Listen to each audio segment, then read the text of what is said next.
So today,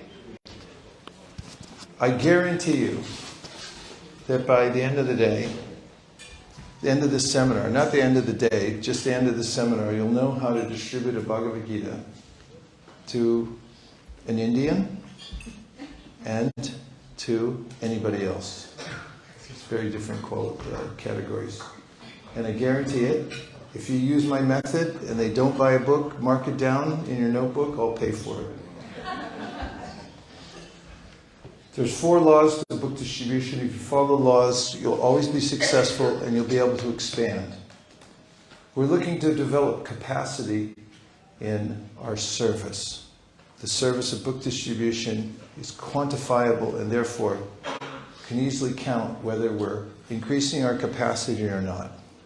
The basic premise upon which we increase our capacity is that we assume it can be done.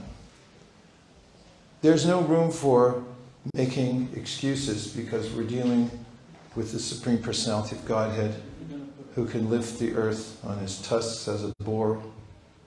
He can eat with his eyes. He expands the numerous universes and has full control over them. Anything is possible in devotional service, and anything is possible in increasing book distribution if we start with the premise that it can be done. Which premise do we start with? It can be done. Assume it can be done. Normally we disparage people from assuming anything, don't we? Say yes. Yes. Never assume. But in this case, there's an exception. We can assume that we can increase, that we can do better, that it can be done, whatever goals we make, because it's not us that's doing it, it's Krishna. Now, the reason we set goals are not our servant. Goals are our servant. We're not the servant of goals. I said that backwards. Oftentimes, people think that the idea of setting a goal, trying to achieve something, that makes me a slave. But actually, it's a way that we're served to measure how much we're increasing our capacity. Without increasing our capacity to serve, we won't be satisfied. Nobody likes a plateau. And especially, we don't like a plateau here in the Sankirtan movement. It's meant to be ever increasing. By following the 4 laws of book distribution, I guarantee you that you'll increase on an individual level and as a team. The 4 laws are as follows. The first is that your sadhana must be strong. The words that define strong sadhana are strict, serious, and sincere. Strict means that you're consistent. You do it every day. You don't take breaks. You don't take liberties. Serious means that you give it full attention when you do it. And sincere means that your motive is to please Krishna. Every day is a new day. We're not the same person in the morning that we were at night. And therefore we have to start over with exceptionally strong sadhana every morning. What do we have to start with every morning? It's our job to have an inspirational experience. We can only have an inspirational experience if we have full concentration and we sincerely try to do our sadhana in the morning. If we take a day off, then we may take 2, then we may take a week. That is, we may chant, but our mind will be somewhere else. We'll think about maybe taking a nap. Or we'll think about that Mahaprasadam hidden under the bed. A couple of rasgulas just after Mangalartik, it's no big deal. Neither is a nap after I finish the rasgulas. So, strong sadhana means I have to plan ahead for my japa every day and make sure that that's the high point of my day. We also have to read every day, because if we don't read from Prabhupada's books every day, we'll go insane. And that's why the world has gone insane. They have no Prabhupada's books, so we're trying to fix that. Prabhupada recommended that we learn the Bhagavad Gita by chanting at least one chapter of Bhagavad Gita every day. He wanted us to read all of his books and to study them all the time. Confirmed. Strict sadhana. Number 2 is you must get books. We can't distribute books we don't have. Therefore, it's incumbent upon us to make sure that we have books wherever we go. We have books in the ashram. We're taking care of the inventory. Take books with us when we go out, anywhere. And Krishna will make arrangements for us to distribute them. We may miss opportunities if we're negligent and don't get books. As His Holiness Jayapataka Maharaj pointed out last night, it's a veritable miracle that we have books at all. It's a lifetime endeavor to write one book by hand, or at least it takes up a good portion of one's life. And to afford such a thing, a handwritten book, is cost prohibitive for mass distribution. But nowadays we just happen to be in a niche where we have high-speed printing and all kinds of technological ways to expand the written word or the written kirtan to the world. So we shouldn't neglect it at all. Is there enough air in here for you all? Is there ways of getting more air in here? We don't have a moratorium on air? It's open? You can open other windows too if you want. So one of the great formulas for life is get air also. Get books, get air. First law of book distribution is?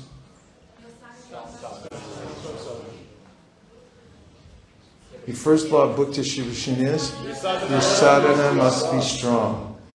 Second law is? Get books. The third is the more you show, the more you sell. The more you show, the more you sell. Living beings are just looking around the universe. Brahmanda, Brahmatenko, and Bhagyavan Jeev. They're wandering, looking wherever they go. It's all window shopping. They're looking for some nice place to live. They're looking for some nice thing to eat, some nice thing to read. And they're not getting any nice thing. There is no nice thing in this world except for Srimad Bhagavatam and Bhagavad Gita and Krishna Prasada.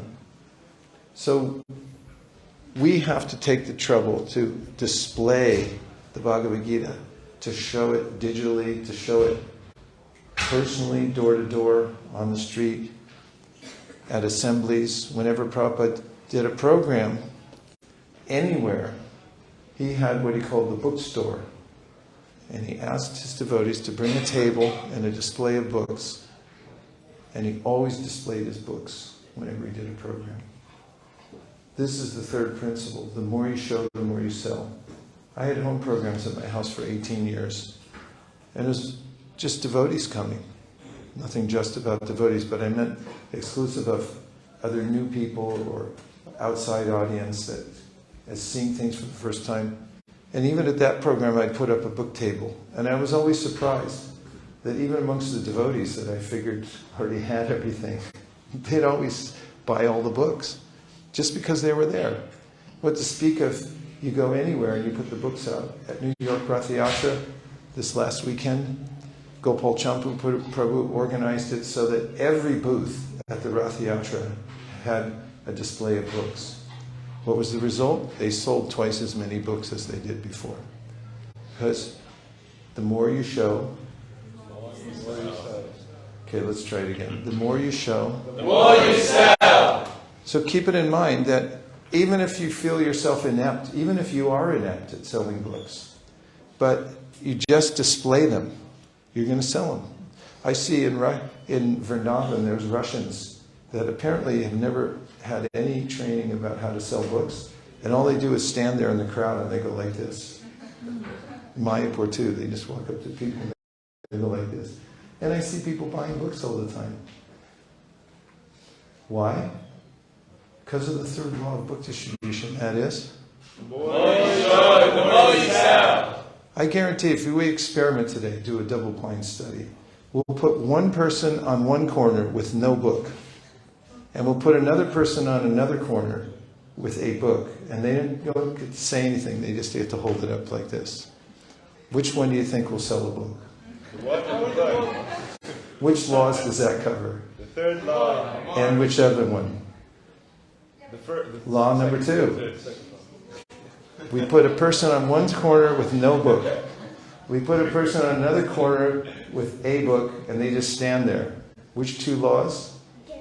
Second and third. Get books, second and third, right? The one that just stands there holding the book, someone will buy it, because the more you show, The more you sell. Now, the 4th law of book distribution is, you must organize. Please say it. You must organize. You should always be a little bit better than next time. That's how you develop capacity. So here's the way you do it. Always keep a list. Have a pad in your pocket and a pen always available so that you can write down where you can improve. Have you ever noticed situations where there's something wrong in the temple operation or in the ashram somewhere or in your car or anywhere else, and every time you see it, you think, oh, that doesn't work, I should fix that someday. Anybody have that? Yeah. Do you ever have a habit, you keep doing it, it's like, I should stop doing that. But you keep doing it? Yeah. And don't do that anymore. Write down where there's room for improvement. That's your list that will bring your life into upward mobility in all forms. Because if you identify exactly where you want to improve, then you can. So in the Sankirtan party, wherever that may be, whatever party you're on, whether you're a party of 1, party of 3, or a huge Sankirtan party, it's always the principle that you write down where there's room for improvement. Like today, we're all going to go out on book distribution, and we'll be keeping a list of all the ways that we could have done better the next time. And every month, you make at least 3 improvements. Now you can do this with your sadhana, with your personal organization, the way you keep yourself. And the other list that you keep on the other side of the page is what worked well.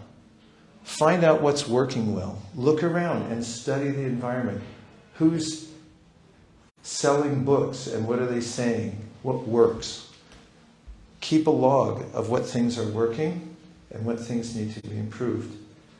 And then you have to review it and make a conscious effort to improve it. That's one of the aspects of organization. The other is brainstorming.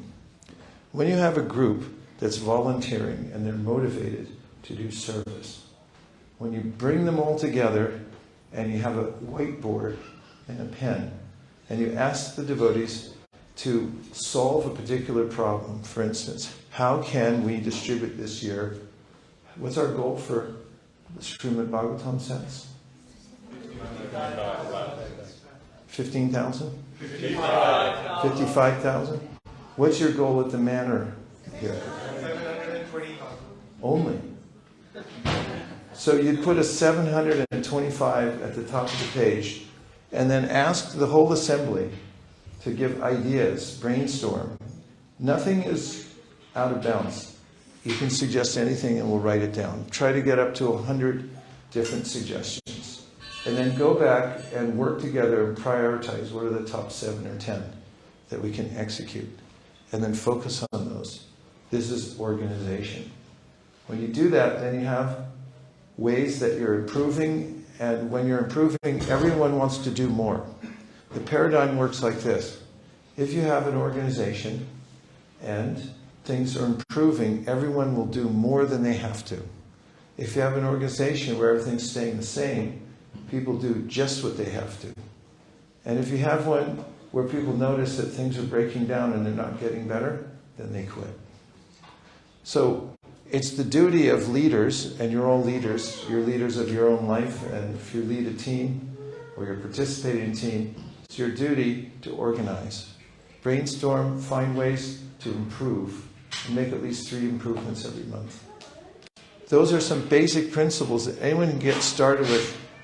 And by following the 4 laws of book distribution, you can improve your own acumen for distributing books. Your own volume you can increase, and you can build a dynasty of book distribution. We started at ISV with exactly 0, because we had no community at all. And then the community came together with just a few devotees. And then we started doing a little book distribution, and we set some goals, and we brainstormed how to make it better, and we kept doing that over and over and over and over again. And a tiny little community out in the middle of nowhere in Silicon Valley, which is not exactly nowhere, but in any case, we progressed from one of our first big goals was in one day to go to 2 spots and distribute at least 100 pieces of literature and have 6 devotees participate. And when we set that goal, it was so enormous for us that the devotees complained and said, this is too ambitious. And then I wrote an essay about the magic of thinking big. And we decided to go for it, and they succeeded, and we were able to continuously increase our goals using these 4 principles over a period of time, starting around 2007. And now, every year, this community, which is mostly a bunch of babies running around in diapers, mothers pushing baby strollers, and devotees who work full-time but come out on the weekends. We give nearly $1 million a year to the BBT just from one temple. And it's all using these basic principles of strong sadhana, making sure that we are attentive to our inventory of books, making sure that we're going out and showing books in all different venues as much as possible, and brainstorming and organizing, always making improvements. So those are the 4 laws of book distribution. And if you follow those laws carefully, you'll be increasingly more and more successful in your book distribution. Frankly, the UK should be on top of the world.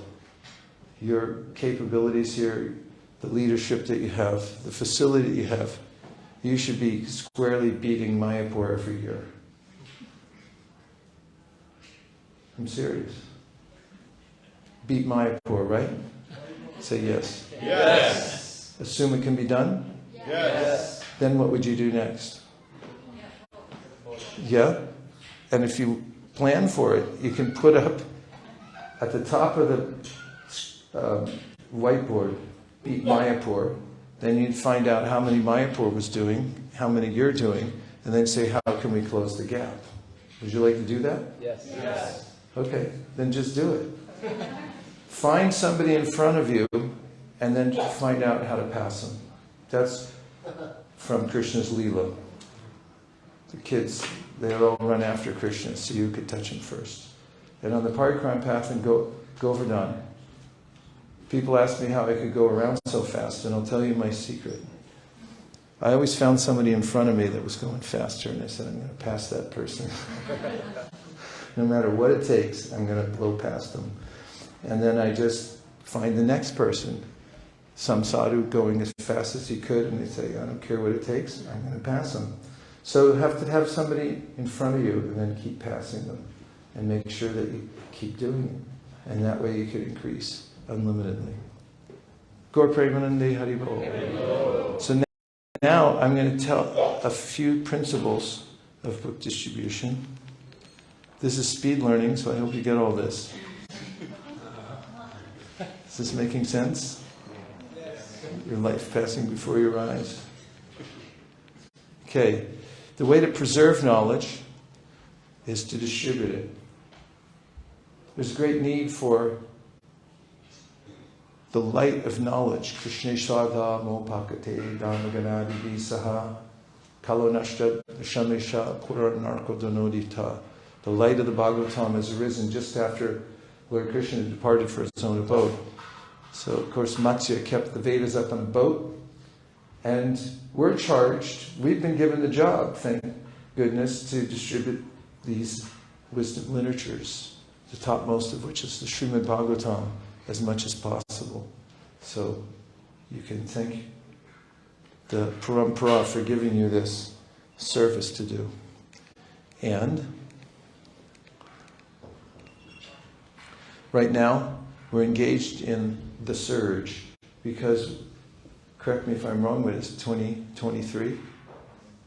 We have this year and 2024, 2025, and 2026, we have to be in position to distribute at least 100,000 sets of Bhagavatams.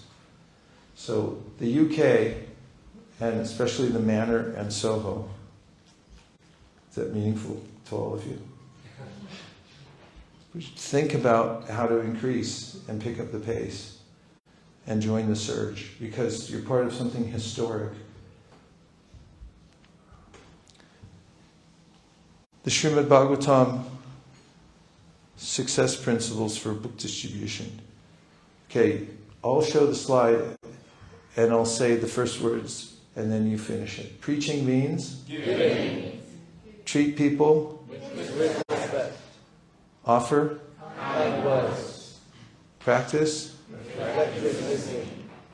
Don't be condescending. Make people feel special. Express gratitude. Our motto, always better service. Say always better service. Always better service. We are Krishna's instruments.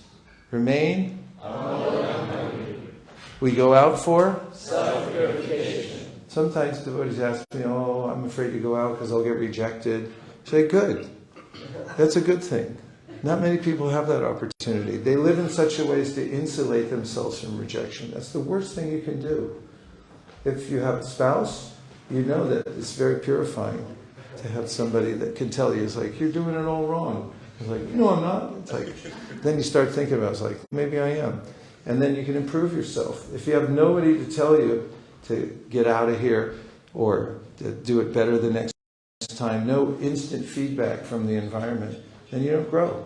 So one of the ways that book distribution is so powerful for our spiritual health is that when we are rejected, when people do ignore us, when somebody gives us a suggestion that we should go jump in a lake, there's a way in which Srila Bhaktisiddhanta Saraswati Thakur said, all of these incidents when you're out teaching Krishna consciousness and distributing books, they are chid rakta for your chid sharira. What's chid rakta?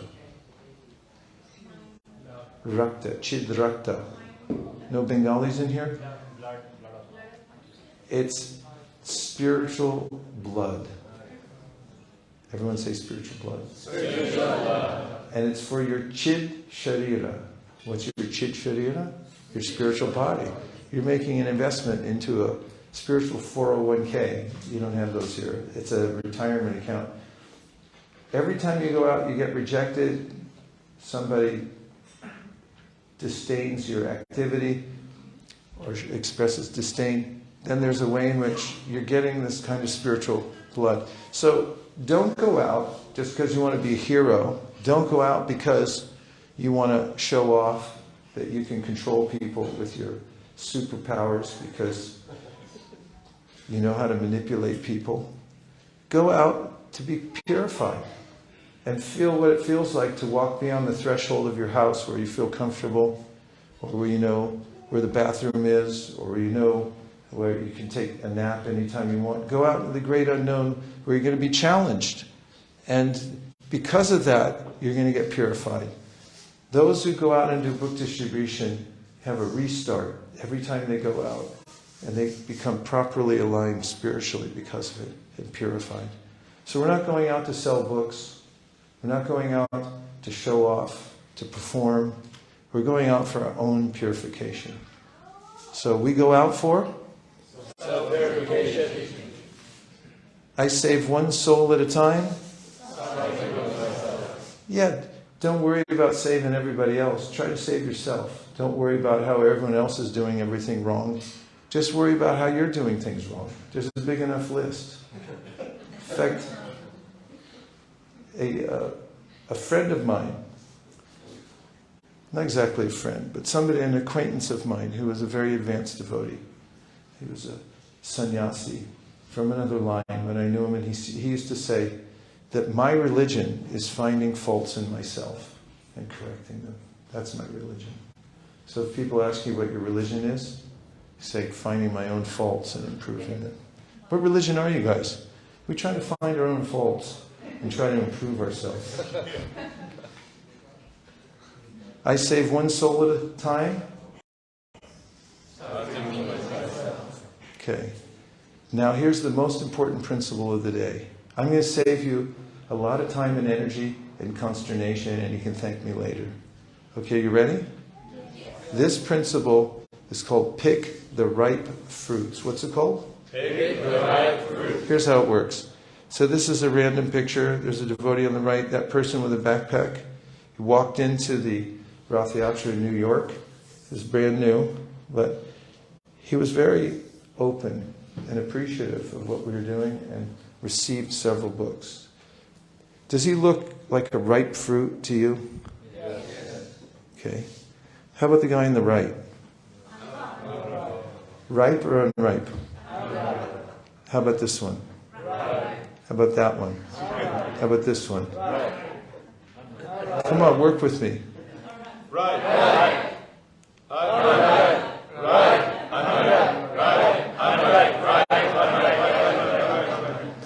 You got to be fast. When you go on a book distribution, you have to see, is a person ripe or unripe?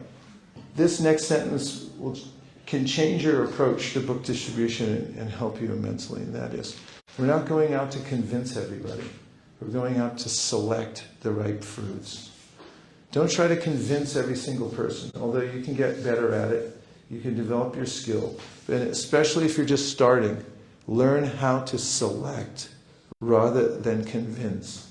Because there are ripe fruits out there. And if you wait for them, just like if you're, I don't know, play cricket or baseball. You don't play baseball. If you play cricket, I don't know how it works, but in baseball you have to wait for a good pitch and then you can hit it out of the park. It's called a sixer, right? So you wait for the right pitch and then you smack it hard.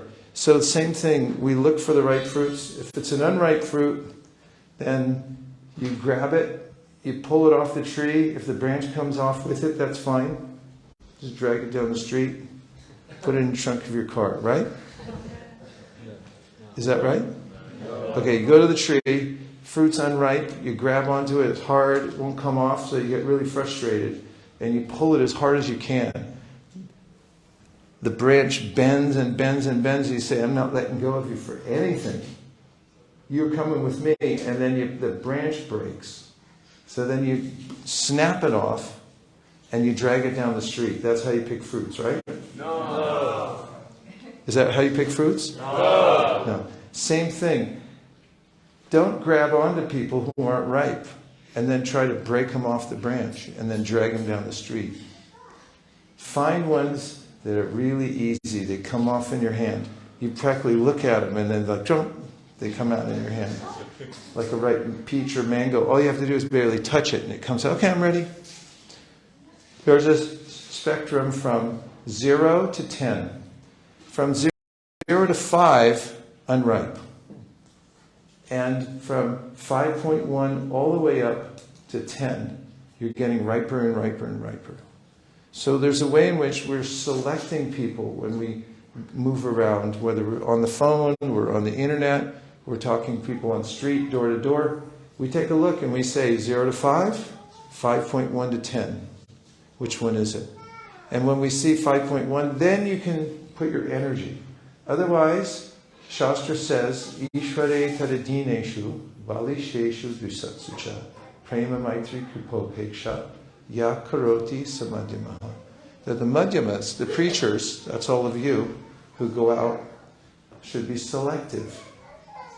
And you should look for people who are already ripe and open. And when they find such people, you pour in as much mercy as you possibly can. And when you find somebody that's a 5 or below, and they're not ripe, what are you supposed to do? Chase them, right? No, you really should. You should badger them, right?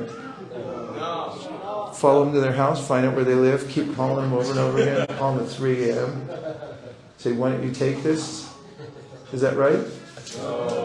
No, it's not right. You let them go graciously. A little panache. Offer them respects and wish them well. Give them a smile. Stay out of their way. Appreciate. Give them their space. 5 and below. Let them go. I just made that up. Okay, so start small and Grow. Corn Explorer. I stole this from Charles Schwab. Corn Explorer means in investing, you invest in those equities that you know are going to grow. That they're tried and true, so you basically trust them to some degree. And the other 20% of your portfolio, you look around for emerging markets and all kinds of things you can invest in that maybe they're a little riskier, but still, you're trying to grow your portfolio. In Sankirtan, what that means is there's 80% you already know you're relatively successful at how to do it, right?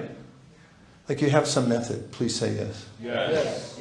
And if you don't, I'm going to teach you one in just a few minutes that I guarantee or your money back. For every book you don't sell, if you use my method, I guarantee you'll sell. And if you don't use my method, I can't guarantee it. But if you do, and person doesn't take the book, I'll pay for it. You just mark it down in your book, send me the tab. 20% of the time, try something completely new and outrageous. You know those times when you thought, I should have asked for 500 quid. Why not take 20% of your time out of the day? If you're going out for an hour, how long would that be? Take 12 minutes and say, for the next 12 minutes, set your watch. Say, for the next 12 minutes, I'm going to ask every person for 500 quid. How much should I give? 500. Try to get 500 quid. Just keep saying it over and over again. Or try a new method. Try something that you've heard about, you thought about, something outrageous, way off the beaten path. Don't keep doing the same thing. That's for the 80%. The 20%, experiment like crazy. Put up a sign, do a dance, put on a mask, do a play. You brainstorm it, get 100 things, and pick out 7 that are new that are going to go in the 20%. That's how you find new pathways. Corn Explorer. Goals are potent. You have to set a goal. The world sets goals on everything, otherwise humans go crazy. Whenever I walk past my park, Washington Park, I notice everything's measured. Otherwise humans can't take the existential angst of looking into a universe that's seemingly unlimited. One evening I was walking past a football field. We call football something different, sorry. It's got these uprights, they call uprights, where they kick the ball through. And the stars were just coming out. Sun was on its way down.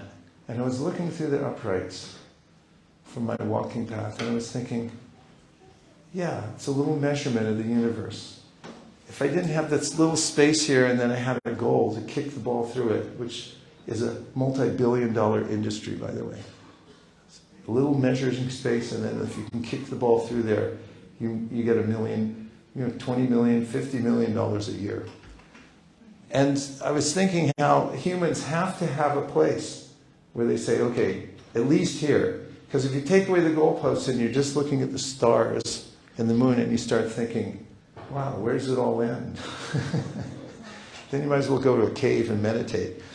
So in order to move forward in every endeavor, we have to have some measurement. And book distribution is the perfect place to measure, because they're either in the box or not when you get home.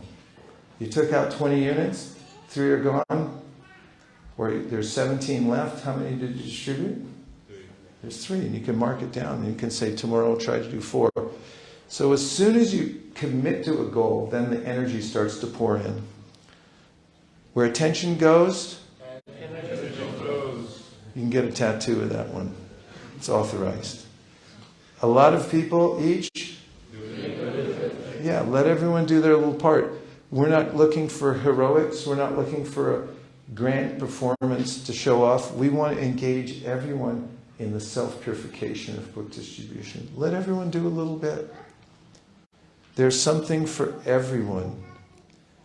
Keep the bar low and start. So if you're thinking about going out today and you're a little hesitant, here's what happens in an assembly. 100 people come to the first part of the seminar. They listen to all the principles, the 4 laws of book distribution, how to distribute the books and so forth. And then 5 minutes before we're about to get in cars and go to the place, they get a phone call from their mom. And mom needs a peanut butter and jelly sandwich. And they'll say, I would come out, maybe I'll come out later, but I have to go home because my mom needs a peanut butter and jelly sandwich. Take the risk. Go out. Because here's why. If you're a little afraid of going out, don't worry, because we're not going to distribute any books today. The only goal we have today is to go out and touch the pavement. To see what it feels like to cross the threshold of your house, of the temple, to get in the car, feel that exhilaration of what's going to happen now. Oh, Krishna, what did I get myself into? You want to feel like that. That's the zone where you make advancement in Krishna consciousness, where you feel a little helpless. Try to feel like that. But don't worry, because all we're going to do today is go to our spot and we're going to take a picture of you touching the pavement. And then you'll be a hero because you did your job. That's all. Anything after that is extra. Does that sound fair? Yes. Okay, 5 people thought it was fair. I want you to repeat after me. Sankirtan is fun and easy. Sankirtan is fun and easy. Book distribution is fun and easy. Book distribution is fun and easy. 5 times. Book distribution is fun and easy. Book distribution is fun and easy. Book distribution is fun and easy. Book distribution is fun and easy. Book distribution is fun and easy. See? It's fun and easy. Okay, soon it can be done. Encourage the heck out of everybody. Heck gets in people and it's not a pretty sight, so you got to encourage them. What do you think? Yes. Yes. Okay, turn to somebody and encourage them. You're amazing.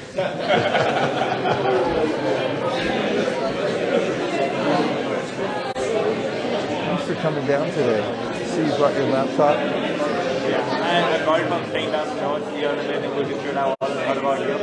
So, You have utsahan, enthusiasm. I'm always left up hearing from you. So it's a great content to hear from you. Thank you so much. Hare Krishna. Okay, everybody, stop. No more encouragement. Don't you hate that? Isn't that awful when somebody comes up to you and gives you a word of encouragement? Doesn't it like ruin your whole day? Someone comes up and goes, "You're doing an amazing job." It's like, we're a volunteer organization. Every person who walks in this door, who's doing whatever, even first time they come and see the deities, they say Hare Krishna. Any living entity, for that matter, takes a moment to stop and look at what you have. You should encourage them. What to speak of devotees have dedicated their lives. Should be constantly encouraging other devotees. Take time, catch people doing something right, and lean in. You know, don't walk past the door. Lean into the people washing the pots in the back room. If you notice somebody puts their shoes in the shoe rack rather than just kicking them off in the hallway so everyone can trip on them on their way out, you know, take a minute and say, "Wow, you're really conscientious. I appreciate you." Take time to encourage. Encourage the heck out of Everyone. What about animals? Do they like it? Yes. Try it. Walk up to a cat or a dog or a cow and just say, "You know, you're a good-looking cat." And they're like, "Hey, thanks." All living beings like it. Goals are meant to serve you. We're not the servant of goals. They're meant to serve us so we can reach for something higher. If we're not reaching for something higher every day, as soon as we wake up in the morning, if we don't have that clear idea, what am I reaching for today? What's my next level I'm trying to reach?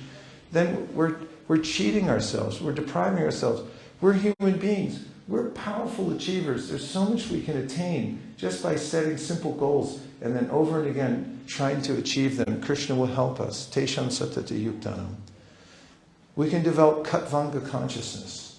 And Maharaj Katvanga, he only had a moment to live. After he did all this service and then he wanted a benediction from the demigods. They said, anything you want. He said, just tell me, how much time do I have left? And they said, about a minute, according to our Apple Watch. And he got busy and got ready to go back to Godhead in 1 minute. So consider every minute your Katvanga minute. I'm going to use this minute for my highest good, and keep doing that. Jaladuta consciousness. We happened to be in Calcutta last year for one of our yatras, and we drove over the bridge where we overlook the place, the dock, where Prabhupada got on the Jaladuta. It's on the Ganga. Did you know that? Prabhupada got on that boat on the Ganges, and then the Ganges goes out to the ocean. And we all got off the bus and we beheld that sacred place where Prabhupada boarded the Jaladuta. We had a big kirtan and distributed books on the bridge. And all the devotees felt the same way. It was such an inspiring place. Prabhupada alone got on that boat. What did it feel like when it pushed off? You know that point when you're on an airplane and it just kicks back? All of a sudden you feel like, here I go. I'm leaving everything else behind. I'm going. There's no way back. He got on that boat and then it chugged off from the gate he'd never been at outside of India. And there he was going to a completely unknown place. We should do that. Find your own Jaladuta. Find your way to get on that nerve where you don't know what's going to happen next. You go out into the great unknown. Sankirtan's like that. And every day that you do that, you're catching your own Jaladuta. Find ways to increase that feeling and be adventurous, daring and active in Krishna consciousness. That's where you'll feel excitement. How we do is more important than what we do. Yeah, we may have goals and be attaining high things, but what if the cost is other devotees or our own consciousness and so forth? So we should do things in the way that Krishna advises us to do, particularly the last 7 verses of the 12th chapter of the Bhagavad Gita, where Krishna says which kinds of qualities in the devotees he most appreciates. How much time do I have, by the way? 12:30. Mission-oriented management. Management should be based on a particular mission. Where are we going? Management for management's sake is a complete bore. It's bureaucracy.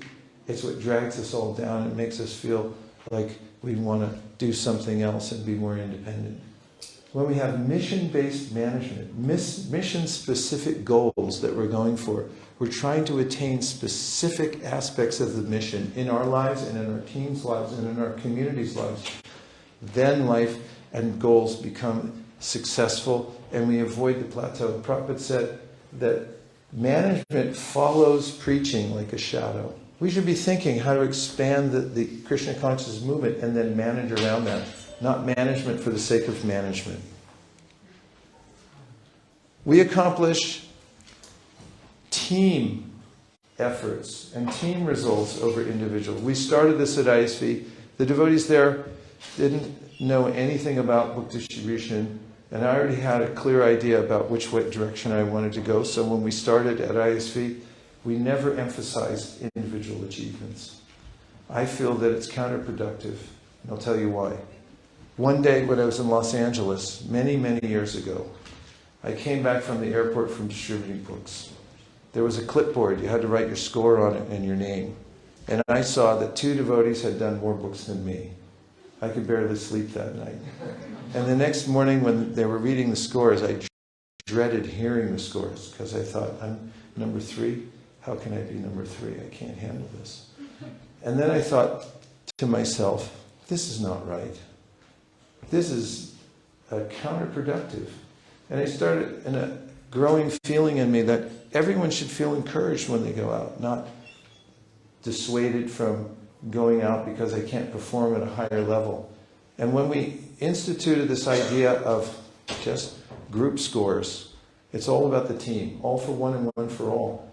What I found was there was a larger spread. That is, more people came out and were willing to do something. That's why a lot of people each doing a little bit is powerful. At least for the community Sankirtan, you can do, but you can experiment with others. Many of the high-powered brahmachari Sankirtan teams are doing it now, and they're reporting also that it's extremely helpful. More people get involved, and also there's a sense more of cooperation. Competition could also turn on its head and start to be counterproductive in a way that people say that they're hiding what they do, what's successful, so other people don't get a hold of it. It's like corporate secrets. When you go to Apple or you go to Google, they make you sign a thing at the front. You won't take anything away and share it with anybody else, and you also won't introduce anything else there. And there's this exclusivity that's not very productive at all.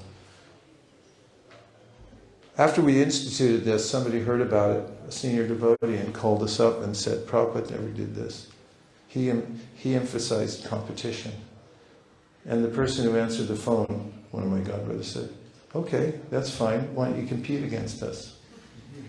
And the results far and wide, the team that I'm on, or I'm on at least locally, I'm on all teams, but it's done far better than any other team. In North America, we're number 3 in the world, just behind Mayapur and Delhi, just one little place out in California. So I'm just saying that team efforts are very, very powerful, and it's worth looking into. Increased capacity, that's what we're looking for. The goals that we set are practically arbitrary. I mean, you can make up any goals and say, this is what I'm going for, and then you can get all anxiety about it, which is good. But just remember that birds fly in the sky as high as they're able. But the sky's unlimited. So when you reach your goal, what are you going to do now? There's still unlimited space. So the point is, we're setting goals to increase our capacity. The more you give? Okay. The more you give? The more you grow! The benefits of a global team, it builds esprit de corps, resource sharing, idea sharing. Also, book distribution is high sadhana. Please say that. Book distribution is high sadhana. It turns Kanishta Adhikaris into Majjhima Adhikaris. Now, Kanishta Adhikaris sit around arguing all day about the little details of devotional service and criticizing everybody else if they're not doing it the way they're doing it. And Majjhima Adhikaris sit around all day and night thinking about how to spread the Sankirtan movement. What would you rather have, Kanishtas or Majjhimas? Majjhimas. Yay, Majjhimas. Sankirtan uplifts ISKCON communities, big and small. And then there's the great art of book distribution. Now, I'm going to teach you, as I promised, how to distribute to Hindus. It's very different than distributing a Bhagavad Gita, for instance, to a person who's from any other place, who doesn't have a Hindu background. Are you ready? Yes. Okay. Don't hand them anything. I'm going to start over again. Here's how to distribute to Hindus. Are you ready? Yes. Now, some of you are going to see this and then you're going to blow it, and I'm going to get on your case. Don't hand them anything. What does that mean? It means don't hand them anything. As soon as you hand a Hindu Indian something, you're finished. You might as well just go home. Why? Because it's the ultimate condescension. They're feeling guilty enough as it is. They're raised in a family where do jai jai, do jai jai. And now they're not doing jai jai. And they're also not reading Bhagavad Gita, and they feel like they should because their grandmother memorized it. And everything they know they should be doing, they're not doing, and they feel horrible about it. And when you go up and say, here, take Bhagavad Gita, they're like, ah! Inside they're, no, I already know this. I know everything. So that's how to get a Hindu person to freak out, is hand them a Bhagavad Gita. Don't hand them a card, don't hand them anything. Here's what you do. Make friends. Just make friends. Hold back all the paper. Hold back all the links. No links to emails. Nothing. We don't have that on us, sorry. Ask where they're from. Yasyatma buddhi kunapetu dhatuke swadi kalatradishu bhauma ijadi. Everyone worships their homeland, and especially in India, they probably should be worshipping their homeland from where they're all from. So that's the first thing you do. Where are you from? Here's how you make friends. And then glorify that place. Where's somebody from India? Where are you from? Gujarat. Kamsho. I love Gujarat. Jagane, Jagana. Krishna Govardhana. Krishna Jagane Krishna Re Govardhya Tujivana. Say, I got to brush up on my Gujarati. Whatever it is, find something about the Acharya that's there, or anything to appreciate their homeland, because Gujarat is one of the most pious places on earth. You're not going to find a better place anywhere, Gujarat. I mean, it's just a fact. Appreciate Gujarat. I went there finally after going. I would spend so much time elsewhere, and I finally went to Gujarat, and it fulfilled my heart's desire. I love Gujaratis. Okay, ask where they're from, and then appreciate it. Now, here's your go-to phrase, and you can never use it enough when you're talking practically to anybody, but especially to somebody from India. Are you ready? To practice mantra, this one you can tattoo on your other arm. You know better than me. Say it. You know better than me. You know better than me. You know better than me. You know better than me. You know better than me. You know better than me. You know better than me. You know better than me. You know better than me. You know better than me. This is the phrase that unlocks everything. It unlocks the conversation. You're able to continue. Preface everything you say with, you know better than me. You know better than me, the world's problems can only be solved from a spiritual platform. And then you can tell them what we're doing. We're distributing the jewel of India, the Bhagavad Gita, in many different languages. In Japanese. What other languages are we distributing the Bhagavad Gita in?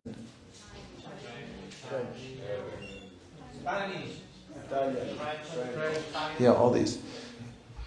And along with you know better than me, you could also say, you already know all this.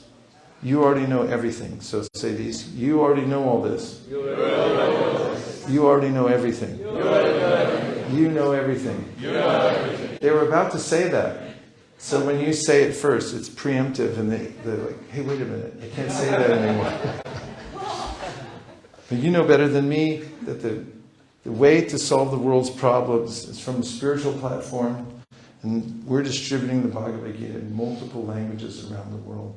And we put them in hospitals, hotels, schools. We have them in many, many languages around the world to make peace in the world. And this is the best non-sectarian knowledge in the world. Spiritual knowledge comes from the Bhagavad Gita, as you know better than me. And then you say the magic words. You still haven't handed them anything. Even if they reach for it, you keep it back. We're doing a fundraiser. Say it. We're doing a fundraiser. We just asked for money. That's it. Be very straightforward. It's a fundraiser. We just asked for money. And then they'll immediately feel relief because they got a bunch of money and they're just sitting there thinking, like, who am I going to give it to? And then you tell them. And they're happy to give money. Totally happy. Unless you give them something first. Then it's tit for tat and they're buying the Bhagavad Gita and the whole thing's canceled. You might as well go home or go to another area. Okay? Yes. Thank you. After they donate, which they will, I promise you they will, if you do it the way I said, then you can give them books and they'll be so happy. You can give every book, because they'll give a huge donation, I promise you. They'll want to know, what do you want? Zelle, Venmo, PayPal. Do you have that stuff here? PayPal, Cash App, whatever. They'll give the donation, and then you can stack them up with as many books as you want. And they'll be the happiest person on earth. That they got away from the idea that you were proselytizing, condescending to them, reminding them that they don't have the Bhagavad Gita, because they already know Bhagavad Gita. Their mother read Bhagavad Gita. Their grandmother memorized Bhagavad Gita. They wish they had to. They didn't have time. And now, since you spared them the idea that you're going to put the Bhagavad Gita in their lap and say, you should read this, and embarrassing them. You spared them all that. They'll be so happy to donate. And then they'll feel as a reward they can take the Bhagavad Gita with them. Okay? Yes. Satisfied? Yes. I guarantee it. You use my method, you'll distribute it to every Indian person that you meet on the street. And if you don't, if they don't give, mark it down. I'll pay for the books. Now get ready, because here's how to distribute Bhagavad Gita on its own merit. You need a break? Everyone stand up.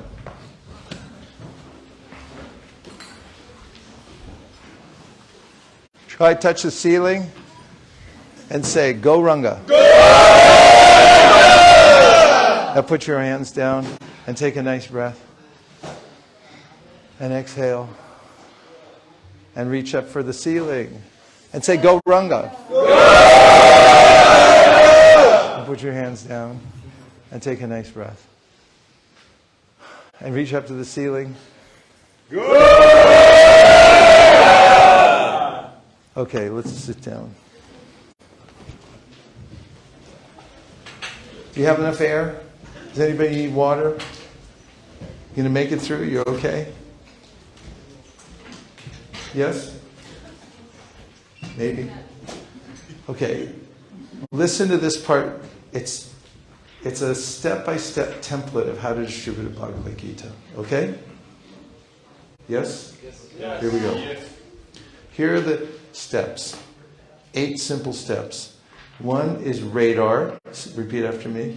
Radar. 2 is qualify. Qualify. 3 is trust the hand. Trust the hand. 4 is give a nutshell presentation. Give a nutshell presentation. 5 is show and tell. Show and tell. 6 is compliment. 7 is humor. Humor. 8 is engage. Engage. Now, could you hand me one of those little cards over there? It's all on this little card here.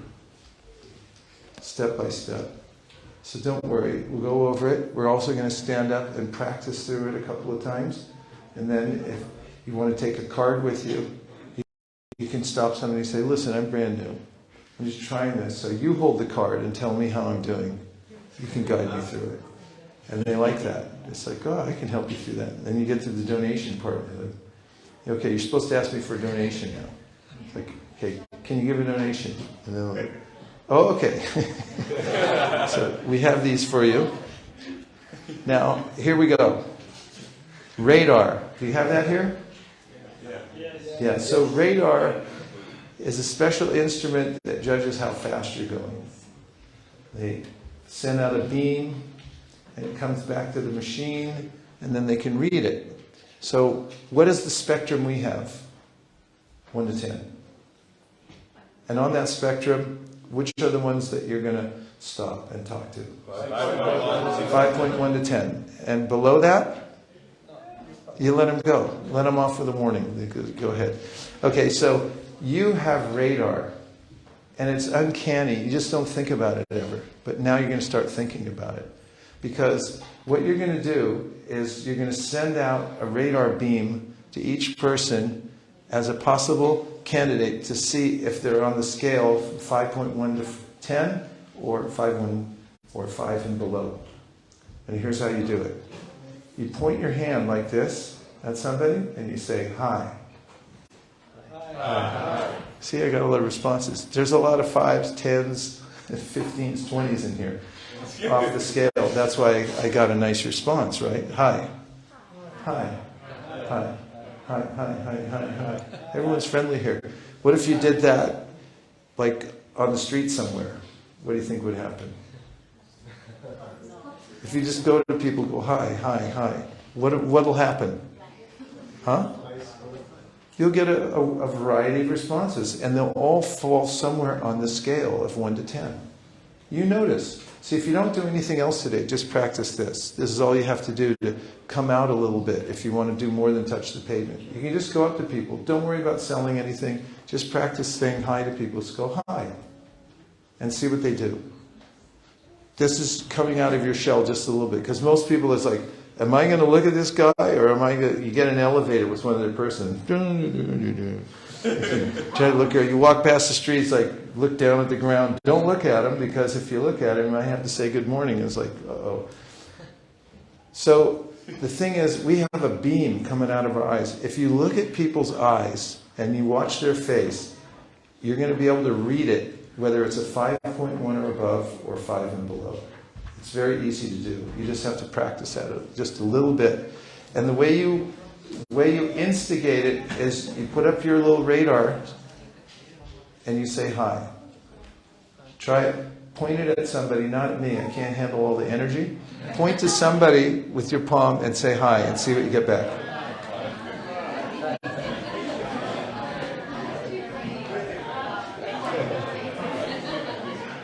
Did you get a reading?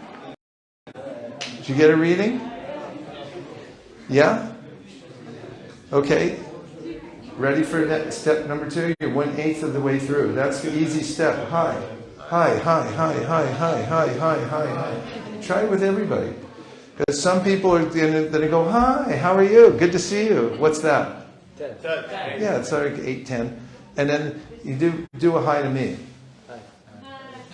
What's that? It's below 5. Definitely below 5. And now you have permission. You're not going to freak out. You're not going to feel rejected, because you're going to go, oh, I know. That's on the scale. It's on the spectrum. They're below 5s. So what are you supposed to do when they're below 5? You just let them go. Graciously let them go. Honor them as they walk past. Don't create any static whatsoever. It doesn't matter whether they're above 5 or below 5. It's all the same. All you're doing is selecting fruits. That's all you have to do. You're not concerned whether they say yes or no. That's not your business. Your business is just to go out there. In fact, I'll teach you an extra trick. It's not on this. But I'm going to teach you how to be fearless and going on Sankirtan. Do you want to know how to be fearless when you go on Sankirtan? Yes. Okay, feel behind your head, right at the base. There's a little switch there. And when you flip that switch, you turn into a robot. You don't care anymore. You know there are robots now? Human robots, have you seen them? Become one of those. And just remember that you don't care about anything. Ready to switch it? 1, 2, 3, switch. I don't care. Whether a person's above 5, below 5, I don't care. Because it's binary to me. I'm just selecting everybody. Whether they're above 5, below 5, it's not my business. Somebody asked me yesterday, what if I go out and people reject me and say, what's it to you? That's not your business. It doesn't matter. You try to get 20 no's in a row. Make it your goal. Okay, radar. You know how to do radar now. It works. I promise you it works. You just point and say hi, and you'll watch them eyes, their countenance, and you can judge. 5 and above, or 5.1 and above, or below 5. Here we go. Hand power. We read about it. There's the verse I had the other day. Indra controls the hand. Just remember that.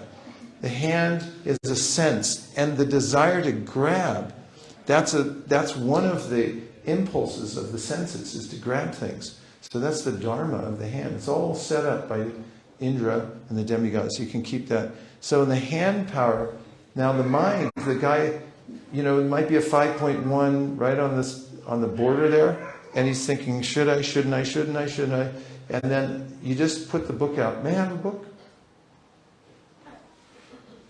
Is it too much to ask in a Hare Krishna temple to get a Bhagavad Gita? Can I get a Bhagavad Gita around here or what? Okay. Better if I have a Gita, because that's the book we're talking about today. Thank you very much. So now watch this. See, it's in my hand? The hand is a valuable sense. It holds it, grasps things, and it gives things away, and it brings them back again. Now watch. Are you watching? Yes. I'm not convinced you're watching. Yes. Did you see that? It's a veritable miracle. You take it for granted and you think, oh, that's no big deal. There were demigods involved there. Indra. That's it right in the Bhagavatam. We read it, the verse. When was that? Yesterday? Bhagavatam class? Yeah, it said Indra's in control of the hand and grabbing and giving. Watch again. Do you see that? Huh? Okay, watch this. Don't go for it the first time. That's another little trick. I give you that one for free, extra. It's a miracle, actually. So the next thing is to put the book in their hand. Just trust the hand. Deal with the hand directly. Understand it's controlled by the demigod. And you just put the object in the hand goes, yeah, I'll take it. It's got its own system, the hand. It grabs stuff. It loves to do that. So put the book in their hand and qualify them. Hand power. Oh, okay. That's more with this. I'm getting to something else. I'm a little behind on the slides here. The next stage, before you put the book in their hand, is to qualify. Okay, so here's how you qualify somebody, is you ask them a qualifying question. Where are you from? Where? Gujarat. Gujarat. I love Gujarat. I went to Gujarat. I went to Ahmedabad, Camp Show. Okay, this is from London to Gujarat. Now, what's the difference between that and me walking up to him and saying, here? The difference is, he doesn't know why I'm handing the book. And there's a way that the mind is speculating. Is it, like, what's he going to do to me? Why is he handing me the book? So qualify means, before you hand anything over, ask a qualifying question. The easiest question to ask is, where are you from? Because that's not a yes or no question. If you ask a yes or no question, they're going to say no, because they don't want to get involved. But if you ask them, you can announce first where you're from. Say, I'm from California. Where are you from? Hong Kong. Shimsatsui, Samsui Po, Mongkok, Homentin, New Territories are way up on the peak.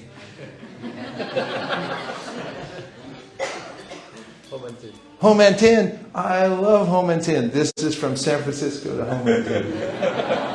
That's qualification. Before you hand over the book, qualify them, appreciate where they're from. I'm from Houston, Texas. Houston, Texas, home of the Rockets. Fantastic, from America to Houston. So everything, you can appreciate their hometown, do a little puja, take out a puja kit.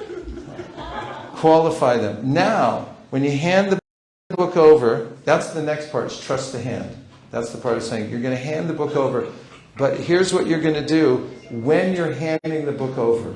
There's a mantra that goes with the handoff. Are you ready? Books on yoga and meditation that show you how to get free from stress. Books on yoga and meditation that show you how to get free from stress.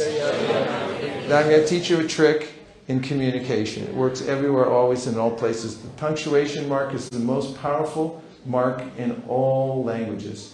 Whoever's asking the questions is leading the conversation. So instead of telling, you ask. And that holds the conversation and directs it the way you want to go. Because a question mark is like a hook. It pulls things along. Okay, you're going to make this statement and then you hold it together like glue with a question. So, California, where are you from? I start with this. Hi. California, where are you from? From Hong Kong. Hong Kong, I love Hong Kong. This is from America to Hong Kong. Books on yoga and meditation show you how to get free from stress.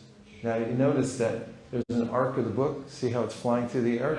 And I'm saying the mantra as it's flying. Books on yoga and meditation, I'll say it with me. Books on yoga and meditation show you how to get free from stress.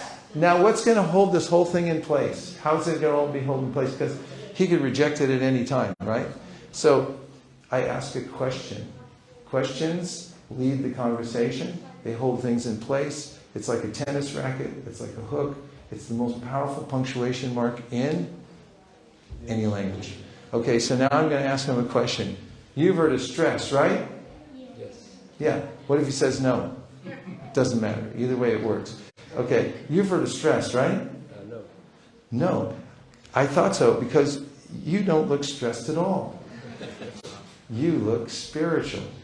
Now say yes. You've heard of stress, right? Yes. Really?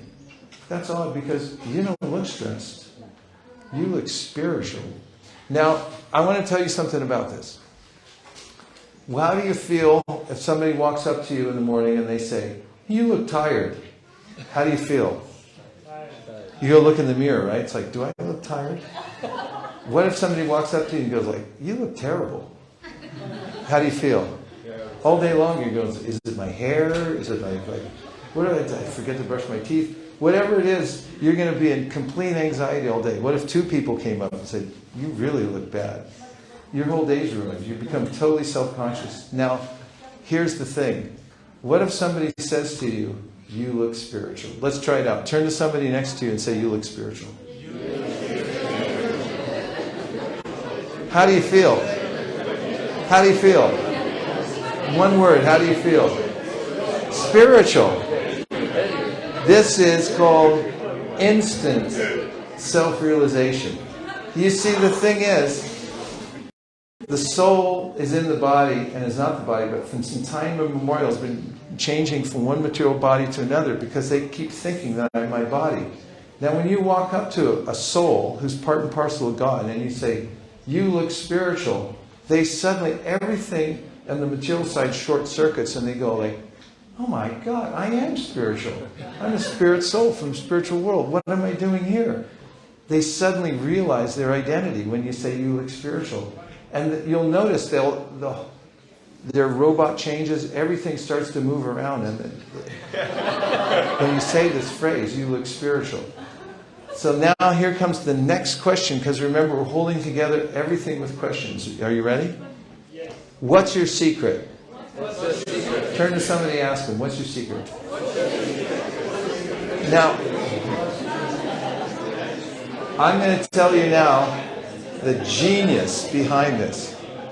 If you don't learn anything else today, just take this one question with you wherever you go. It's going to change your life. And you can thank me later. So, this one question changes the relationship. Everybody you meet is thinking a similar thing in one way or another. I want to stay the way I am. I don't want some random person walking up to me and suggesting how I should change my life, join a new religion, start shaving my head, whatever it may be. I want to stay where I'm comfortable. Even if it's uncomfortable, they want to stay in that position.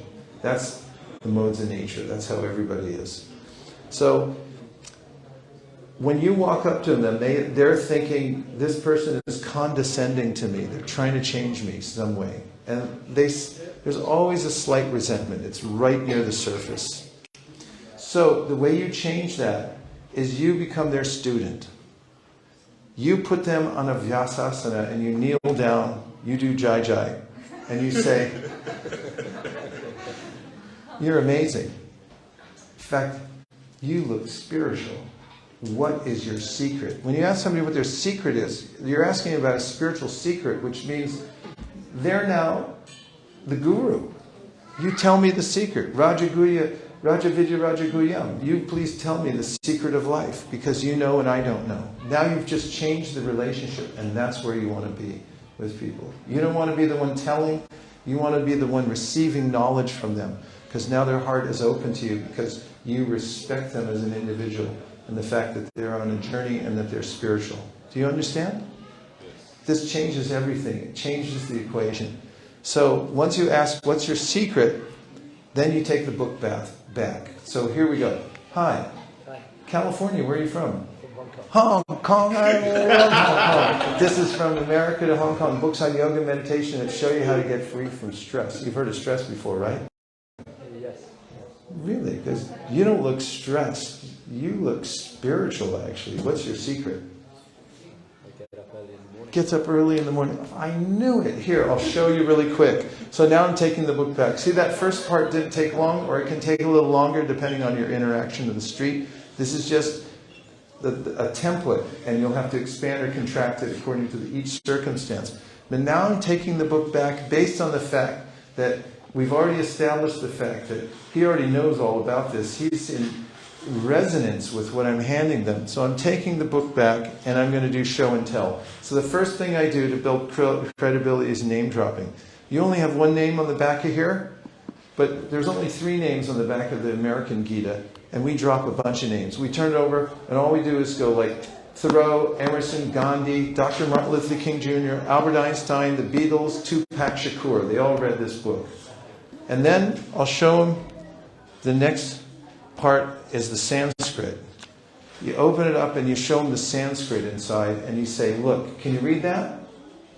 No. No? That's okay, it's all translated. I was just kidding. I was just testing you, I say. And then they kind of smile. And then I say, this has been translated in English over 400 times. And then I turn to the front. You know what's in the front of the book? What's in the second and third and fourth pages? University reviews, right? So people have heard of universities like, have you heard of University of Chicago? Say yes. Yes. How about Georgetown University? Yes. Yeah. Okay, so you just show a couple schools and say, this is used in many of the universities around the world, and out of all the translations, this has become the most appreciated academically. Then the next thing is to show pictures. So get used to opening the pictures. You can practice a few times. And you want to show them the changing bodies. Have you ever seen this before? Changing bodies? Well, they haven't. And whenever I go to corporates in the Bay Area, I bring my changing body exhibit with me. When I get in the lobby where I have to check in, you have to put your ID and they give you a special badge to go up to the room where you're going to give the presentation. And I'm carrying my changing bodies. Everybody stops.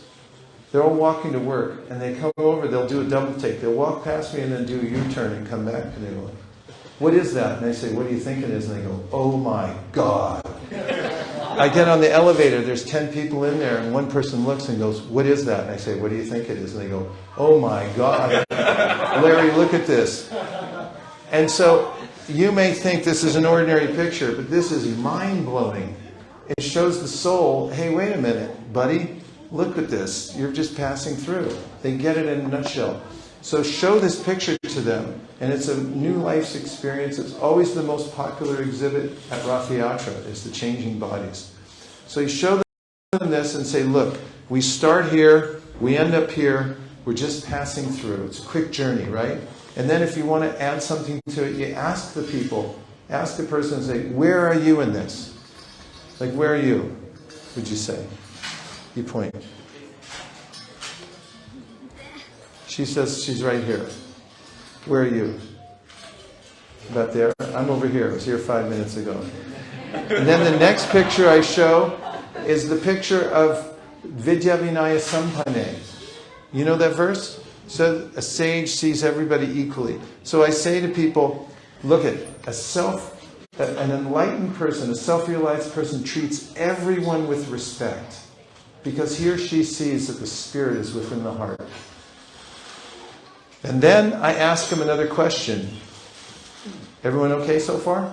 Yes. Okay, we're almost there. You've heard of karma, right? Yes. What does it mean to you? Things that come round. He said, things that come around go around. Shri Shri Radha Gokulananda Ki Jai. Things that go around, come around. That's what he said. And people say, mostly that, they'll say other things too. I'll say, you've heard of karma, right? What does it mean to you? Everyone say that. You've heard of karma, right? What is it? And they say yes. And they say, what does it mean to you? I'll say, then they'll say, what goes around comes around. Whatever he tells me, you go like this. Whoa. That's a great explanation. Okay. So give me another explanation. You've heard of karma, right? Yeah. What does it mean to you? Sometimes good things happen. Sometimes good things happen. Sometimes bad. Yeah, you say something like, like there's rabbits and rainbows and there's all kinds of stuff in the universe. Say like that. What does it mean to you? Well, it's like rabbits and... Whoa, I really like the way you put things. And if there's a few of you standing watching and they say, what's karma mean to you? And then you say, they say something, it's like, oh, it's like trippy, man. It's like really far out. It's like things go up, down, and around. Whoa, I really like the way you put things. If more people in the world thought like you, it would be a better place to live. And then, see, there it is. If more, say this one, because this is one of those other ones. If more people in the world thought like you, the world would be a better place to live. Okay, next one. The last question I asked them, just coming to the close. What do you do professionally? Let me find a professional in here. Nita Kripa? What do you do professionally? International mobility. International mobility. What does that mean? Helping people to move internationally and get a new place to live and a job. Really? This guy used to be in an international mobility.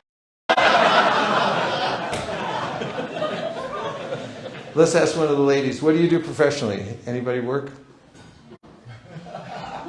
What do you do professionally? This guy used to be a pharmacist.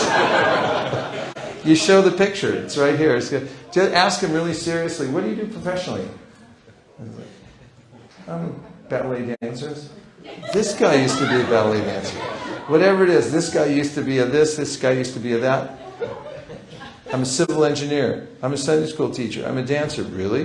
This guy was a civil engineer. This guy was a Sunday school teacher. This guy was a dancer.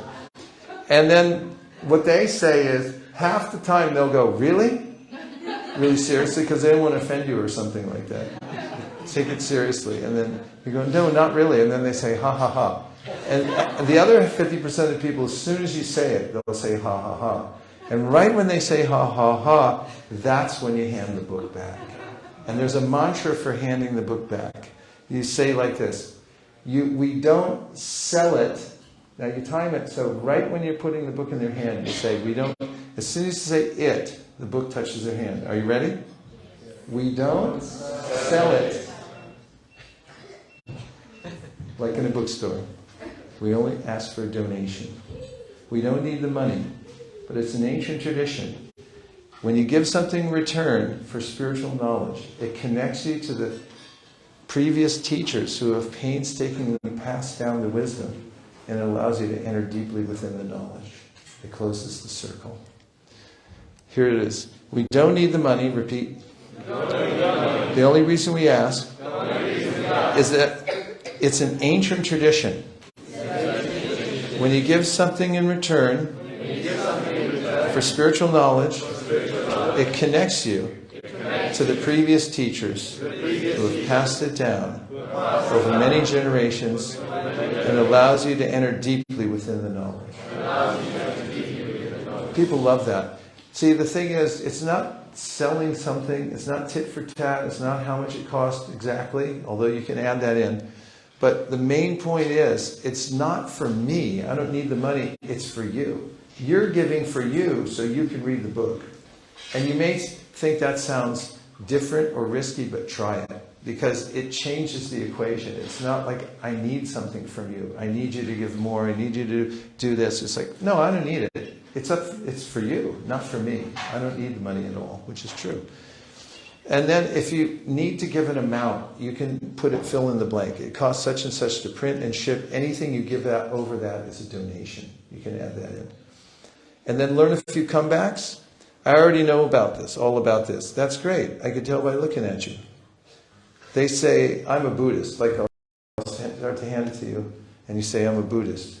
Like books on yoga meditation show you how to get free from stress, and then you go, I'm a Buddhist. I'm sorry, here, I'll give you the Buddha book. And then you take the different book. Give me that other book you have. Okay.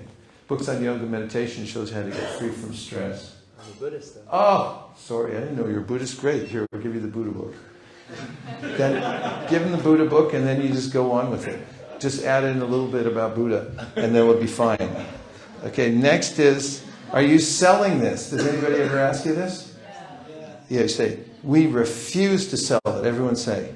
We refuse to sell it. Just be adamant. They say, are you selling this? We refuse to sell this. It's too valuable. We just ask for a donation. And so the harder you lean into that when they say, are you selling it? And you say, like, we refuse to sell this. It's too valuable to sell. We just take donations. They don't mind that. They'll give you a donation. Okay, how much should I donate? We try to keep it under 100 quid. And then you can add under your breath. But in your case, we're thinking about making an exception. Do you believe in the power of prayer? This is the next part. After they bought the book, do you believe in the power of prayer?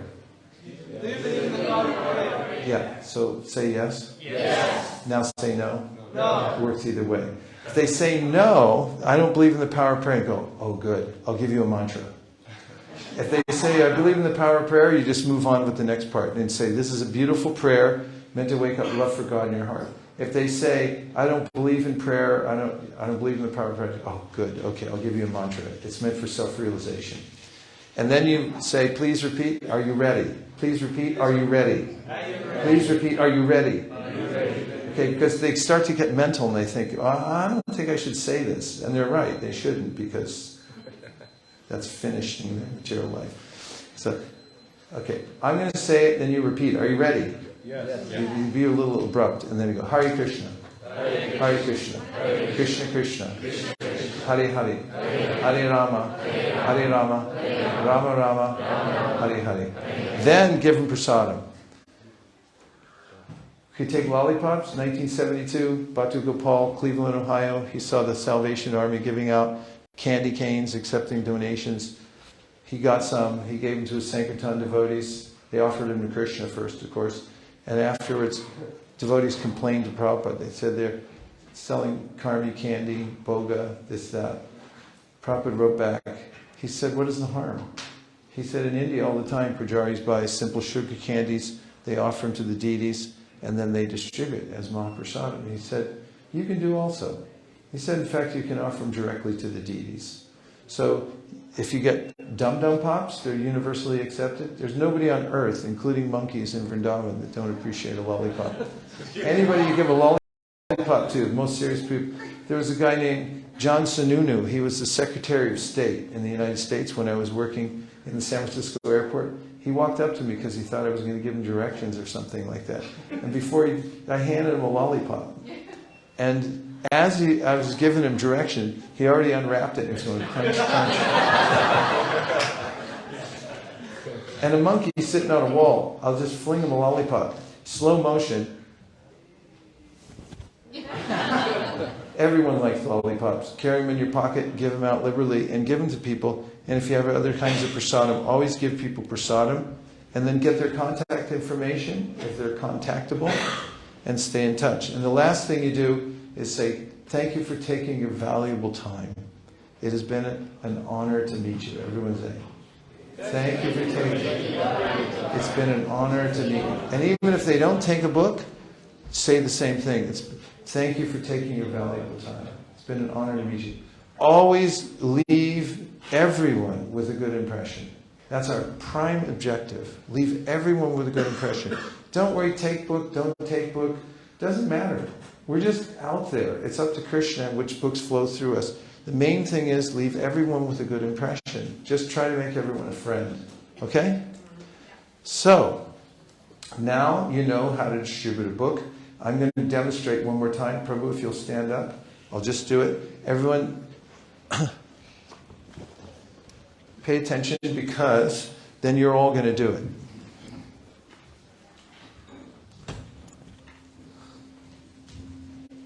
Hi. Okay. California, where are you from? From Hong Kong. Hong Kong. I love Hong Kong. This is from America to Hong Kong. Books on yoga and meditation that show you how to get free from stress. You've heard of stress before, right? Yeah, I have, yeah. Really? Because you don't look stressed. Actually, you look very peaceful. In fact, you look spiritual. What's your secret? I eat good food. I knew it. All right, here, I'll show you really quick. And you always say really quick because they're thinking, is this a Bhagavatam class or am I going to be out of here quick? Thoreau, Emerson, Gandhi, Dr. Martin Luther King Jr., Albert Einstein, the Beatles, they all read this book. That's all you have to say. You don't have to interact more than that. Just like you're throwing names out of a hat. Then open to the Sanskrit and go, can you read that? No, I'm not sure about that. Yeah, most people can't. I was just kidding. It's all translated into English, and it's been translated over 400 times. Out of all the versions, this has become extremely popular academically. You know University of Chicago? Yeah. Georgetown University? Yeah, that's all you have to say. That's it. You know them? You've heard of that? Okay, fine. Move on. Next thing is changing bodies. Here, I'll show you in a nutshell. We start here. We end up here. We're just passing through. Life's like a quick journey, right? Where are you in this? Around here, I guess. Yeah, we're all just passing through. We're in the same boat. And a self-realized person treats everyone with respect because he or she sees the spirit in everyone's heart. You know what I mean? You've heard of karma, right? Yes. What does it mean to you? Flying elephants. Oh, wow. I love the way you put things. If more people in the world thought like you, it would be a better place to live. And sometimes if people say, no, I don't believe in karma. And you say, yeah, but what does it mean anyway? And they go, what goes around comes around. It means like, so it's like, wow, if more people in the world thought like you, it would be a better place to live. So you just kind of bring them along. And then, what do you do professionally? I'm a sportsman. What kind of sportsman? Distribute books. What kind of books? Spiritual books. This guy used to sell spiritual books. We don't sell them like in a bookstore. We only take donations. We don't need the money, but it's an ancient tradition. When you give something in return for spiritual knowledge, it connects you to the previous teachers who have passed it down over many generations, and it allows you to enter deeply within the knowledge. But I'm a Buddhist. Wait, just give a donation. So we'll go through the template one, but the Buddha thing we already know. So now, one thing is, the reason that people oftentimes say they don't have any money, has anybody said that to you? Okay, there's a couple of points here. One thing, when somebody says, I don't have any money, they're kind of saying they don't have any cash. So the first thing is to say, I don't have any money. Say, I don't have any money. Perfect. Or say, I don't have any cash. I don't have any cash. Yeah, we don't take cash. We take whatever you take. What do you take? We take MasterCard, Visa. What are the apps called here? You got Venmo? No. Zelle? No. Okay. And they don't mind? Sorry? They don't mind? No, they don't mind. Okay. We take MasterCard, Visa, American Express, Carte Blanche, and Diners Club. Whatever it is, you just tell them, they say, I don't have cash. Honor their objection and say, yeah, perfect, because we don't take cash. Everything they say is perfect. I don't have this. Yeah, because we don't take that. And yeah, no. No, yeah. Whatever it is, I'm with you. We take the next thing. I don't have any cash? Yeah, I don't have any cash. Yeah, we don't take cash. We take MasterCard, Visa. And then the other thing is, if some people say, I don't have any money, you can also say, well, just give a penny. So it's called the penny principle, because people don't know how much to give, and they don't want to give too little and insult you, and they also don't want to give too much because it hurts to give money. So if you say just give a penny, then a lot of times it breaks them free, and they'll say, just a penny, I can't give a penny. All right, here, and then they'll give you 5 or 10 or whatever it is. And another part, and these are things you can play around with to adjust in a custom way that you present, is when you ask for the donation, if you tell them they cost us around 10 to print and ship, anything you give over that is a donation. Then it gives them a clear idea to shoot for, and that takes away some of the ambiguity from the situation. So anyway, give a donation. Thank you very much. Now, you believe in the power of prayer? Yeah. Okay, I'll teach you this beautiful prayer. Do you have a card? Cards are coming. You hand them a card and say, please repeat after me. Are you ready? Yes. Hare Krishna. Hare Krishna. Hare Krishna. Hare Krishna. Krishna Krishna. Krishna Krishna. Hare Hare. Hare Hare. Hare Rama. Hare Rama. Hare Rama. Hare Rama. Rama Rama. Rama Rama. Hare Hare. Hare Hare. Where's the prasadam? That's already on the street, but I didn't take any home. Okay. And thank you for being so kind. Hey. This is for being so kind-hearted. Thank you very much. Thank you. It was an honor to meet you. Thank you. Okay. Now, does everyone have it? Okay. So now what we're going to do, and this is a test of your organizational skills. We're going to need to have everybody in just a moment stand up, move all the stuff on the floor out of the way. So it's an open space. You're not stepping on any of the asanas or phones or anything like that. And then form a couple of lines, 2 or 3 lines, where you're evenly matched, facing one other person.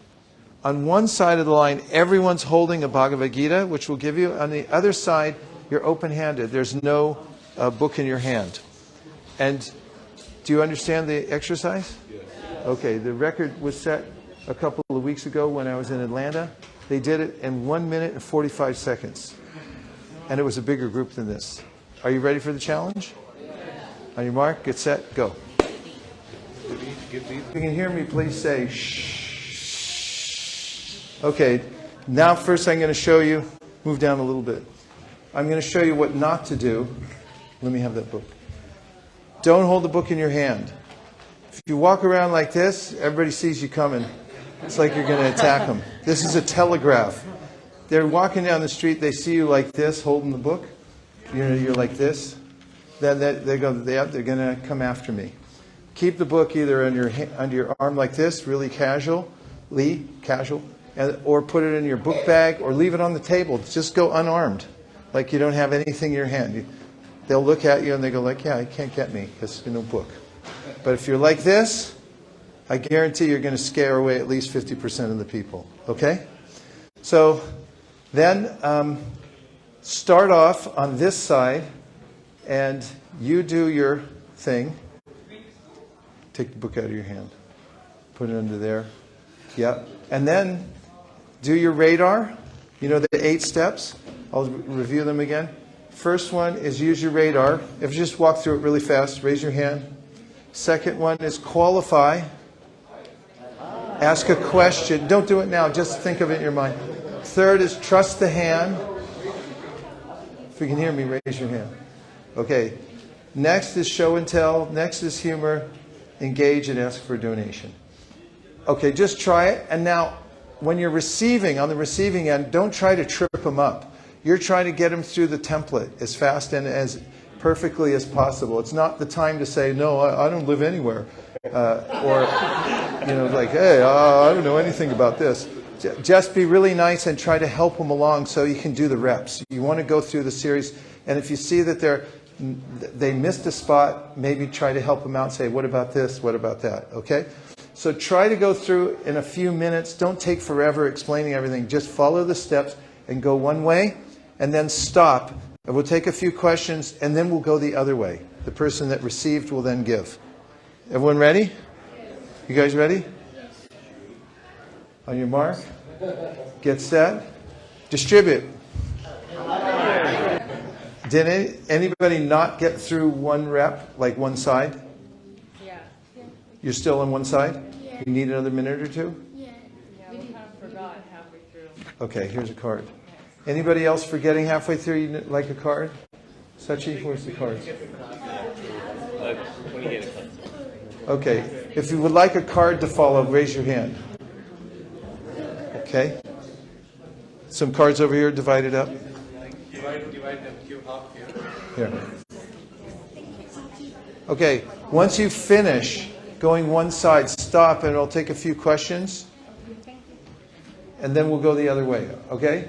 So finish up going the way you're going, and then we'll go the other way. Don't worry if you make mistakes and you skip a part. You'll catch it up on the next round. Okay, go back to it. I'll stop you in about 3 more minutes. 3 minutes, go.